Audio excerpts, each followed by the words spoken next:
The collapse of the Soviet Union marked the end of Soviet-style communism and the beginning of a new world order. It marked the end of the Cold War and created over a dozen new democracies in Europe and Asia. And yet today, this event is taught very little in schools.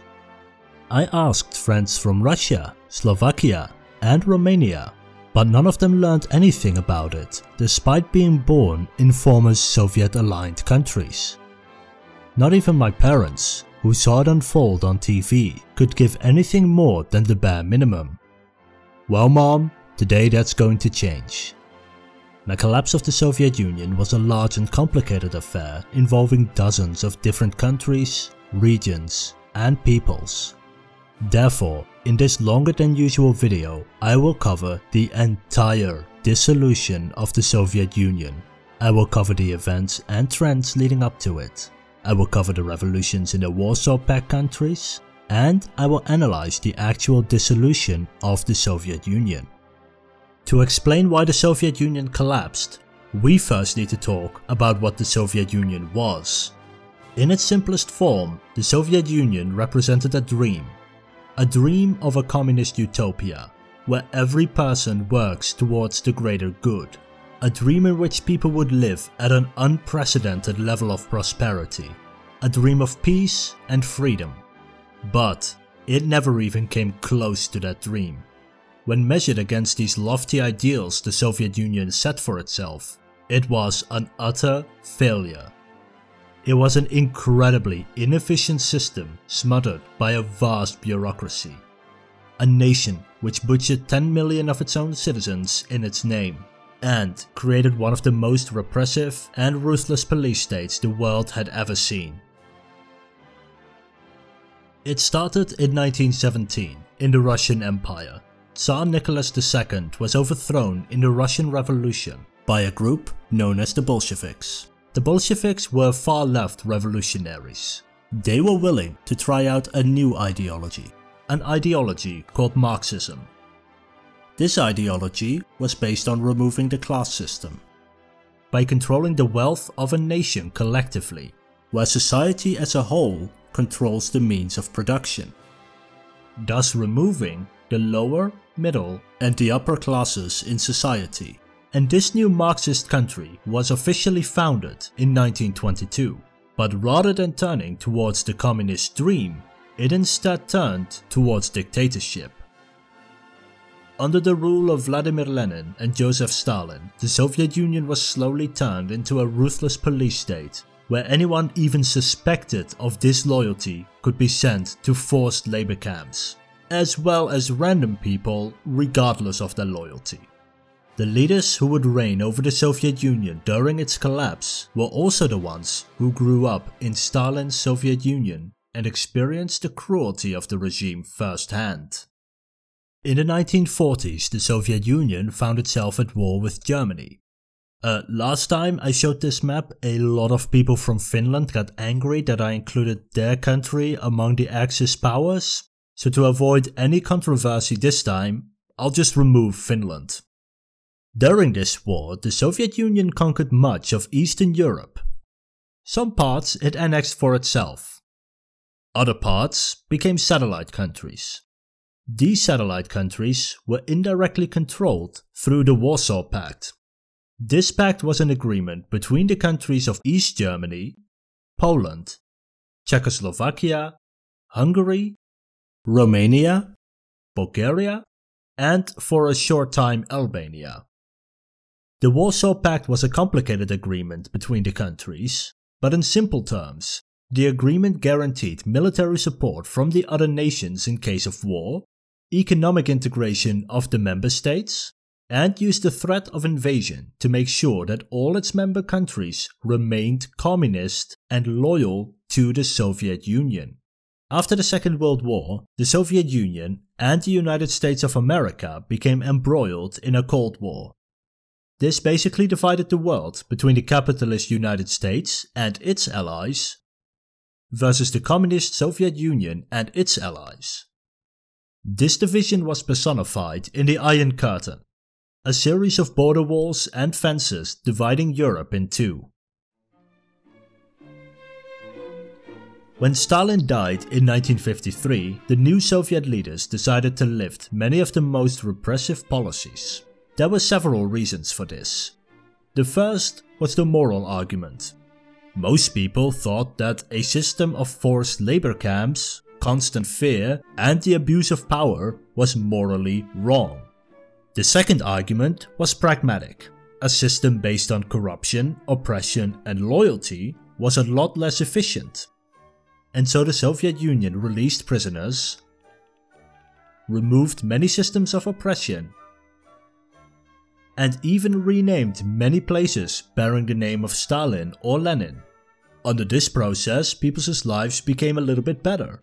Their living standards improved, they were allowed to say and do more, and the economy became more efficient. But to many, it didn't go far enough.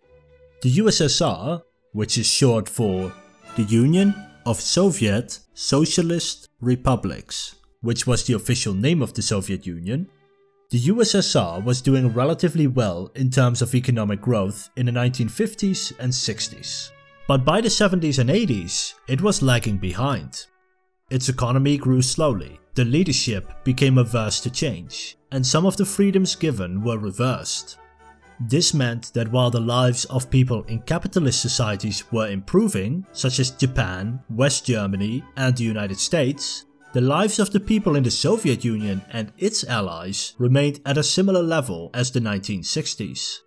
And in this moment of stagnation, in 1985, a new leader was elected to lead the Soviet Union. His name is Mikhail Gorbachev. He was from a new generation of Soviet leaders, being the first and last Soviet leader to be born in the Soviet Union. And by the time he took office, it was clear that the Soviet Union had become stagnant for far too long.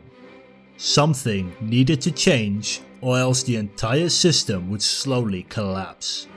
The first thing was its economy.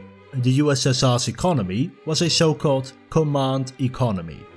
In this system, many economic activities were planned centrally by the government, and the government prioritized the creation of machinery and large projects, while giving consumer goods, innovativeness, and quality a much lower priority. At the same time, the Soviet Union was also incredibly inefficient. What would happen is that the government would set itself a goal, and then throw as many resources as was needed at the issue until they had the desired result. This meant that if a system was inefficient, it would receive more resources from the government to get the desired results. So basically, the less efficient a system, the more resources would be spent on it. On top of this inefficiency, the government also spent a lot of money on weapons to compete with the United States for the prestige of being a superpower, and sent money to various Soviet client states to prop up their economies with the aim of showing the world how great communism was as an ideology. And this latter part cannot be ignored. The Soviet leadership took policy not out of a pragmatic point of view of what worked and what didn't, but instead created policy based on ideology regardless of whether it worked or not. And this blatant disregard for reality caused the Soviet Union to implement policies which simply didn't work. As a result, the level of healthcare was notoriously bad, housing was shoddy, and people's diets were far less varied, all the while espousing how much better the Soviet citizens were doing compared to the rest of the world. The last leader of the Soviet Union explained the Soviet economy quite well. There is plenty of everything: land, oil and gas, other natural resources, and God gave us lots of intelligence and talent. Yet we live much worse than developed countries, and kept falling behind them more and more. The reasons could already be seen. The society was suffocating in the vice of the command bureaucratic system, doomed to serve ideology and bear the terrible burden of the arms race. This is in stark opposition to capitalism. Under a capitalist economy, there are many different independent production lines, leaderships, and policies.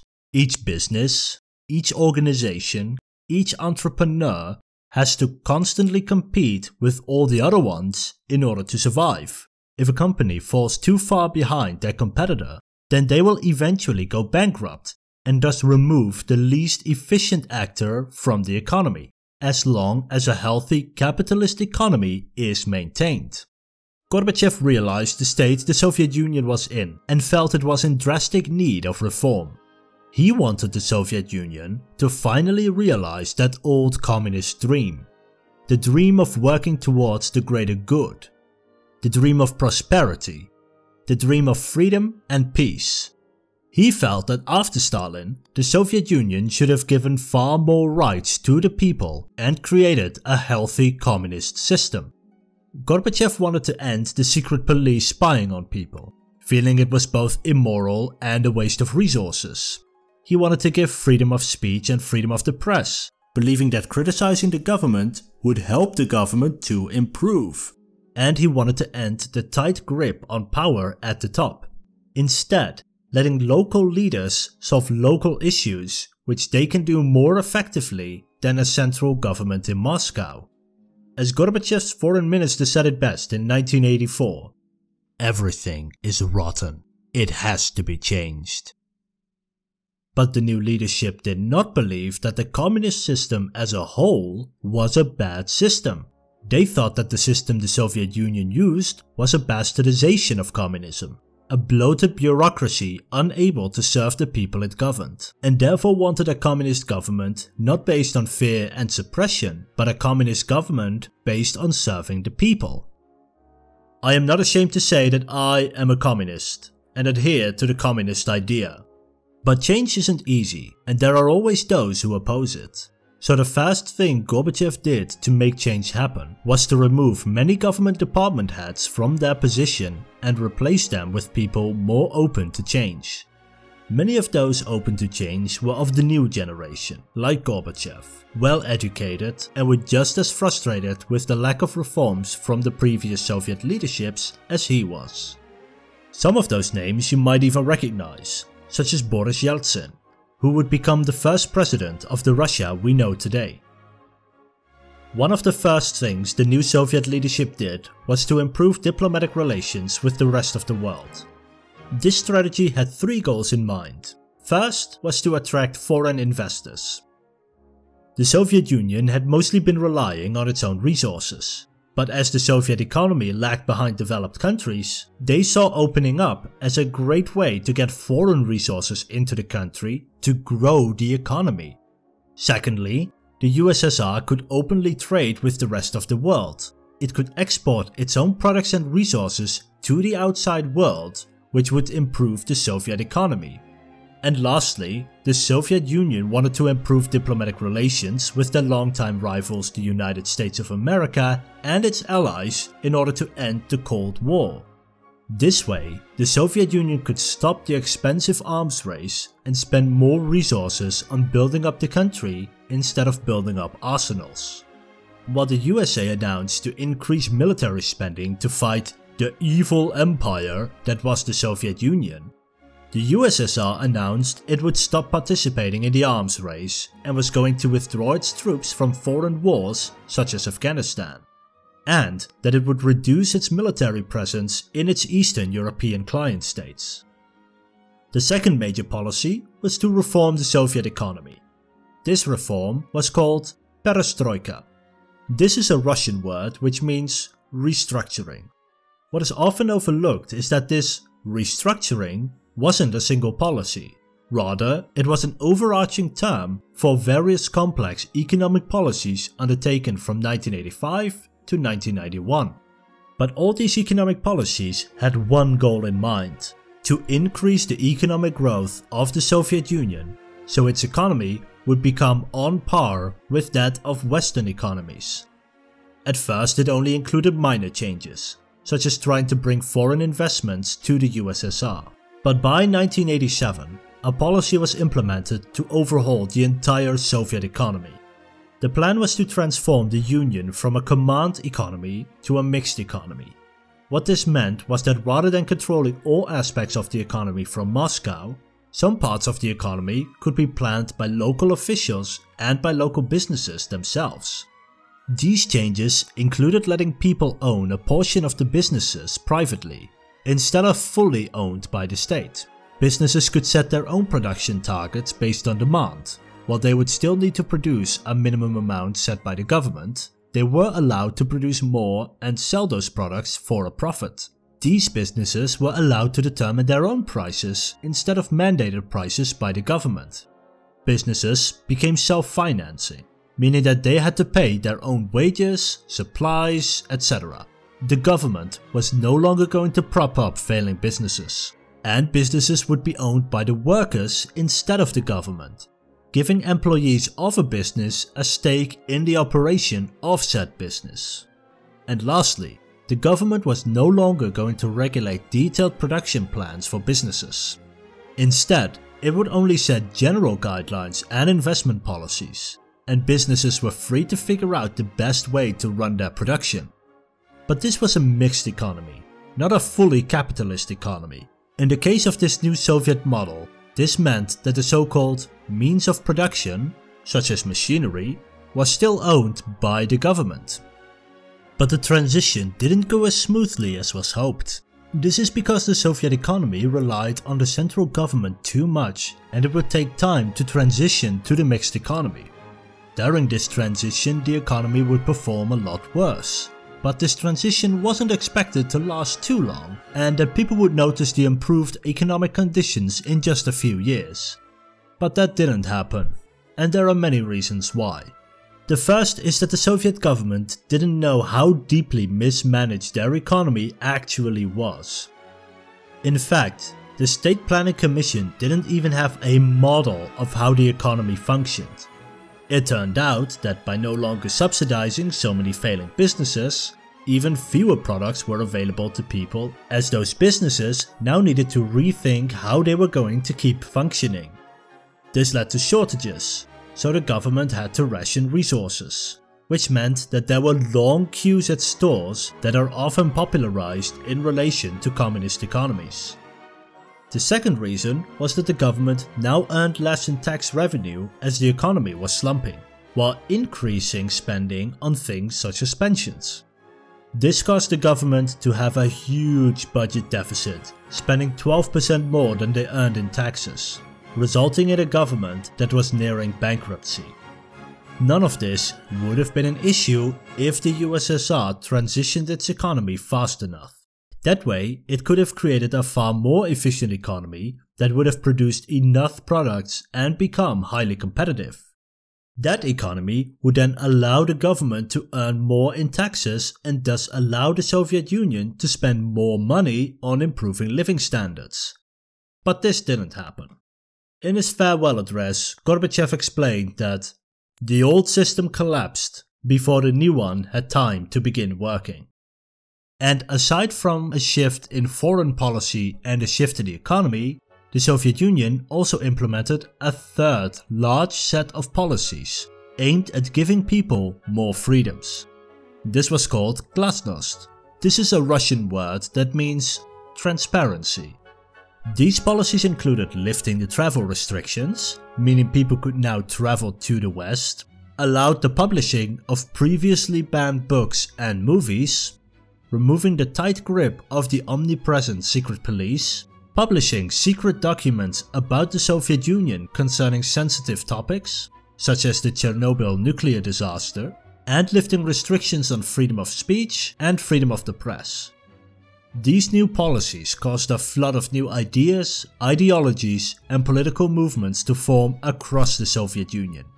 The Union was experiencing an intellectual renaissance.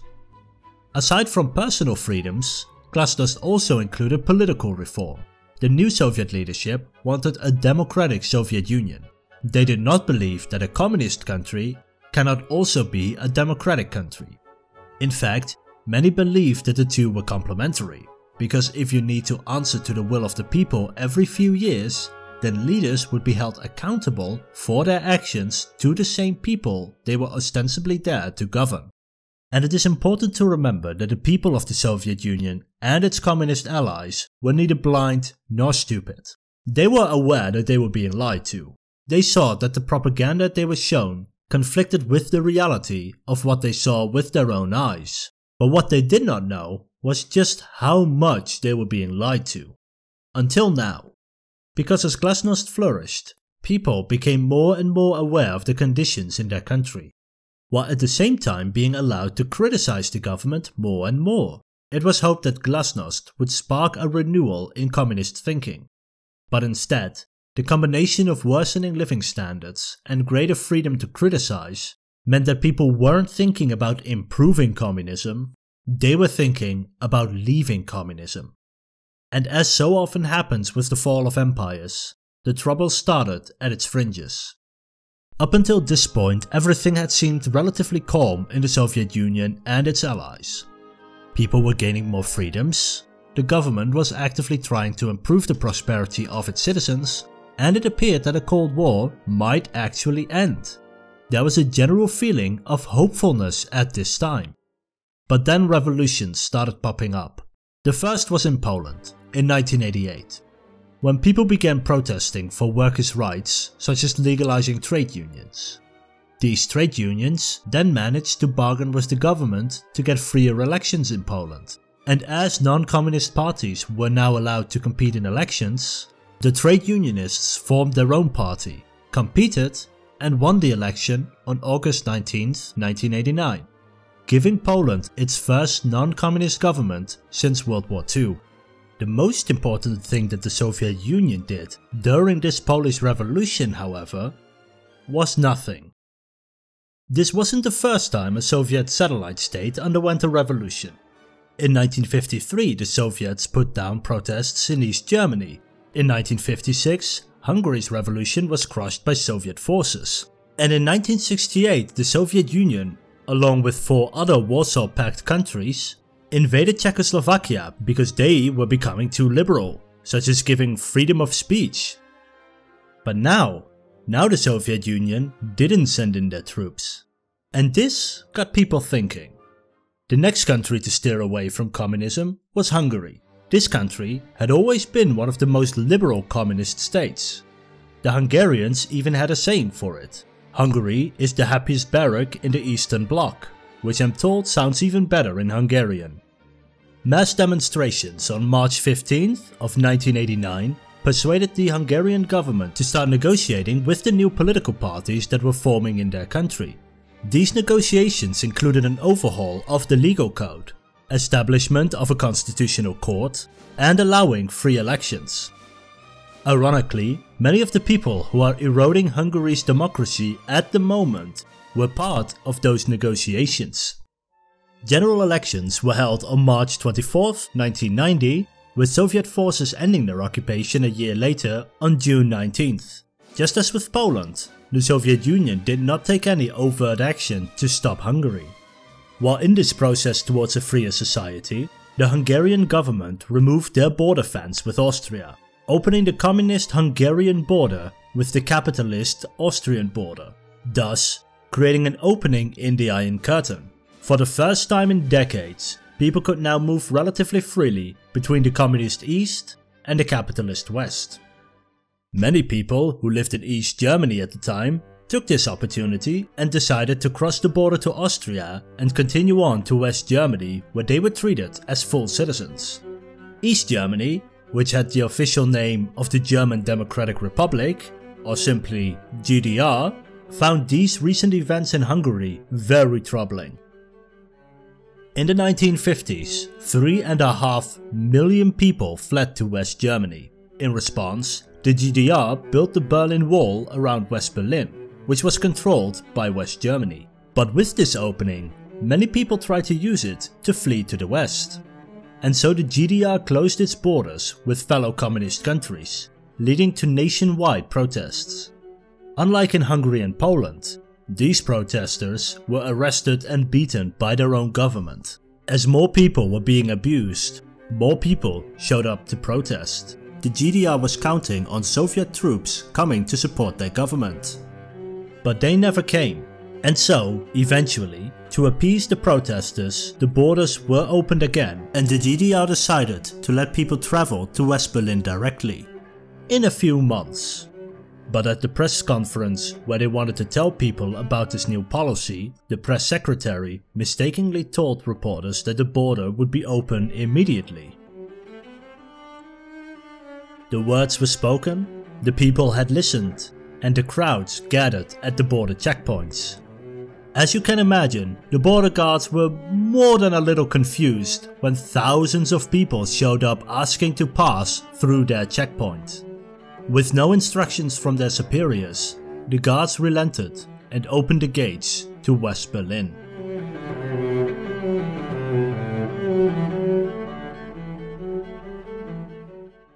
So many people wanted to travel back and forth that citizens took up chisel and hammer to open the wall themselves. And so, it was the Germans themselves who tore down that wall. With the fall of the wall, the process of German reunification was about to start, when both governments decided that Germany will be united. Free elections were held in January 1990, with German reunification occurring on the 3rd of October of that same year. If you want more information about German reunification process, you can watch my video on that topic by clicking on it at the end of this video. Next came Czechoslovakia with the Velvet Revolution. Czechoslovakia was the country which became the Czech Republic and Slovakia we know today. It started as a student protest on November 17, 1989. This was suppressed by riot police. But, as usual, when the police beats down protesters, more protesters arrive. After one day, the protesters swelled to 200,000. After 2 days, they were 500,000. After a week, on November the 24th, the communist leadership resigned, and on November 28th, the government announced that free elections were to be held and the barbed wire would be removed from its borders. In just 11 days, the communist regime had effectively fallen. In June 1990, it held democratic elections, and in June 1991, the Soviet troops withdrew from their country. Bulgaria was late to the revolutionary parties that erupted around them. Demonstrations started in October and November, but were suppressed by their government. But the Bulgarian leadership had seen in which direction the tide of history was flowing. Rather than waiting for people to stage massive protests like everywhere else, the Bulgarian Politburo decided to oust their leader just a day after the Berlin Wall fell. He was replaced with a more liberal communist and repealed restrictions on free speech and assembly. But rather than preventing more protests, it led to the first mass demonstration on November 17, 1989, and the formation of various anti-communist movements. These movements demanded even more freedoms, such as allowing multiple parties into the government. Negotiations were held in 1990, with elections in June that same year. The ruling Communist Party abandoned Marxist-Leninism, renamed itself the Bulgarian Socialist Party, and won the next election. And lastly came Romania. And unlike the other socialist states, the leader of Romania, a man named Nicolae Ceausescu, did not want to give up power. He appeared to want to wait until the anti-communist uprisings were over and he could continue ruling Romania. But in Romania too, communism wouldn't hold out. As with many protests, it started over something relatively small. A Hungarian Calvinist minister was arrested by the Romanian secret police on December 16, 1989, because his sermons offended the regime. This caused riots and nationwide civil unrest. Ceausescu was in Iran at the time, and when he returned, he ordered a mass rally in his support on December the 21st. Here he addressed a crowd of 100,000 people, where he espoused the achievements of the socialist revolution. But only 2 minutes into his speech, people started chanting the name of the city in which this Hungarian minister was arrested. Ceausescu raised his right hand to silence the crowd, a tactic which had worked during his entire regime, but not this time. The people kept chanting, this right here, his stunned expression. This is the face of someone realizing that a revolution was unfolding against him right in front of his eyes. The crowd booed and jeered at the man who only a week earlier controlled the country in an iron grip. hundreds of protesters were shot. The next day, the media reported that the defense minister had committed suicide. While this was actually correct, the military believed he had been executed, and the army switched sides. Ceausescu was captured, put on a mock trial, and was sentenced to death on Christmas Day, December 25, 1989, only 9 days after the first riots. It was the bloodiest of the revolutions, with over 1,000 people dead. The youngest among them was only 1 month old.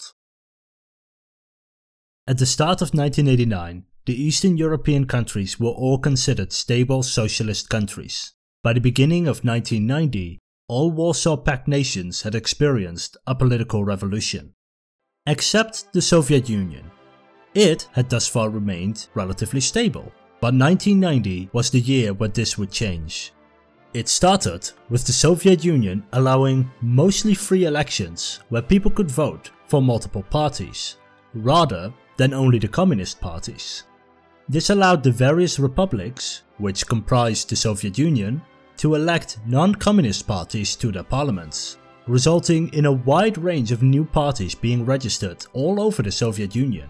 This was supposed to revitalize Soviet politics, believing that competition would result in a more efficient political system that would better represent the will of the people.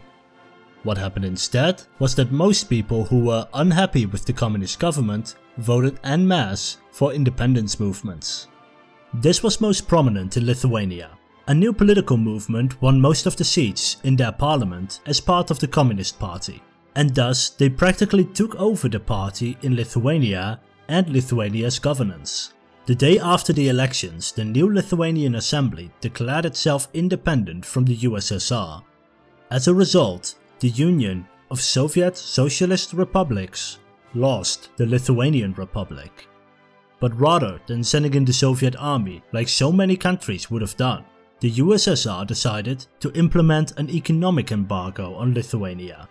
The Soviet troops already present in Lithuania didn't intervene, but they didn't leave either. In those same elections, many other parts of the USSR also voted out the communist leaderships, such as Armenia, Estonia, Georgia, Latvia, and Moldova. Georgia declared independence on the 9th of April 1991, but the other four weren't declaring independence just yet. But by now people saw clearly that the Soviet Union really wasn't interfering. Not only did they let satellite countries erupt in protests, even within the regions of the Soviet Union there weren't a lot of crackdowns. Neither Lithuania nor the other 5 non-communist governments faced any military reprisal from the USSR. And as more and more people noticed that rebellions passed without a major backlash, more and more people started a rebellion of their own. One region after the other erupted in rebellion, such as Azerbaijan, where the people destroyed fences and watchtowers along the border with Iran and overthrew the government in one town. Although here the Soviet army did violently crack down on protesters, which alienated the local communists and led them to unsuccessfully declare their own independence. Ukraine erupted in peaceful protests in the beginning of 1990. While the government did oblige the local population, such as decriminalizing certain religious practices. In their elections, people voted for new democratic parties. Tensions slowly rose with the Soviet leadership, as Ukraine recalled all of its soldiers fighting in Soviet conflicts, declared its economic sovereignty, and declared its goal of independence, among many other things. While not officially independent, they were clearly on track to do so. In Tajikistan, protests turned violent as people torched government buildings, shops, and businesses amidst a call for economic and political reform. In Kyrgyzstan, ethnic national groups clashed with each other over the division of land from former collective farms, which were now being privatized. 300 people died. With the fringes of the Soviet Union becoming less unified, the USSR desperately tried to keep the country together. To speed up the economic growth of the Union, they launched the 500 Days program, which sought to reinvigorate the Soviet Union, to show the people and governments of the Union that the USSR was worth keeping around. This plan was meant to create the groundwork for transitioning the economy to become more competitive. They would create a competitive market similar to capitalism, with mass privatization of businesses, stop controlling the prices of products, join the global economy, and to transfer even more power away from the centralized governments and towards the local republics. As part of this, a second initiative was to wholly transform the Soviet Union away from centralization and oppression and towards a federation where every region was given equal rights and equal say in the affairs of the Union, and where every person, regardless of ethnicity or creed, were given equal rights. It was hoped that the people would no longer protest for independence, as a federation would allow each part to govern mostly independently. And to make sure that the people felt that they had a say in the matter, the Soviet Union decided to ask its people if this was what they wanted. They held a nationwide referendum on March 17, 1991. The referendum asked people, "Do you consider it necessary to preserve the Union of Soviet Socialist Republic as a renewed federation of equal sovereign republics, which will fully guarantee the rights and freedoms of all nationalities?" While the referendum was boycotted in some regions, almost 150 million people showed up to vote. Over 75% of people voted in favor of turning the Soviet Union into a federation. This wasn't the only referendum taking place that day, with various regions adding questions on whether they should become independent. Russia, for example, added a question about whether they wanted to have a president representing the Russian part of the Soviet Union. The Russian people agreed, and in June 1991, Boris Yeltsin became the first president of Russia. By now, the Soviet Union was facing separatism across the nation and was ready to hand over power to the various regions of the USSR. And this was going to go into effect on August 20th, with the signing of the New Union Treaty, which would turn the Union of Soviet Socialist Republics into the Union of Sovereign States. This would hopefully keep the Union together, but there were many in the government who didn't like this idea at all. From the defense minister to the vice president to the head of the Soviet secret police. And so they tried to take over the government in a coup to bring back the unity of the USSR. Their goals were to remove Gorbachev from power, return centralized power back to Moscow, and to use military force to keep the Soviet Union together. Gorbachev was on holiday, so the rebellious army put him under holiday house arrest. They announced the end of free press and sent the army to take over government buildings. The coup organizers expected massive popular support from the people, expecting to be hailed as saviors of the USSR. And people did come out in droves, but rather than supporting the coup, they tried to stop it. When tanks drove towards the Russian parliament building, people far braver than I surrounded the tanks, creating a human barricade until the tanks could no longer move without crushing the very people whose support they needed. President Boris Yeltsin raced to the parliament building where he met with the pro-reform protesters, climbed atop the tank and held a speech condemning the revolution. By August 21st, only 2 days later, the revolution had clearly failed. But so had the attempt at turning the USSR into a federation. With the coup, many people across the USSR felt that Moscow wasn't able to govern them anymore and were no longer interested in preserving the Soviet Union in any form. From this moment forward, one region after the other would declare their independence from the Soviet Union. This was the last proverbial drop in the bucket that made the house of cards crumble. The first was Estonia, who declared their independence on the second day of the coup on August the 20th. Then came Latvia a day later. Then Ukraine on the 24th. Belarus declared independence on the 25th. Moldova the 27th. Kyrgyzstan the 31st. Uzbekistan on September the 1st, Tajikistan on the 9th, Armenia on the 21st, Azerbaijan on October the 18th, Turkmenistan on October the 27th, Russia on December the 12th, and Kazakhstan on December the 16th. These countries, along with several regions which today are incorporated into other countries, declared their independence until there was almost nothing left of the Soviet Union. And so, with every part of the Soviet Union declaring their independence, it was decided that the USSR was going to be dissolved. The Soviet Union was officially declared dead on December 26, 1991, at the age of 69. There were no grand ceremonies, no parades. Gorbachev had a short speech expressing sorrow over the fall of the Union, frustrations of past mistakes, and hope for a better and freer people. After that speech, General Secretary Gorbachev resigned from his post. He possessed a quality lacking in most world leaders. He knew when to quit. Later opinion polls showed that the Soviet people felt it was time for him to move on.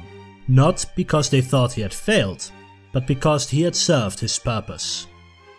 Under his leadership, the yoke of totalitarian dictatorship had been lifted, even if in many of those countries that yoke would return just a few years later.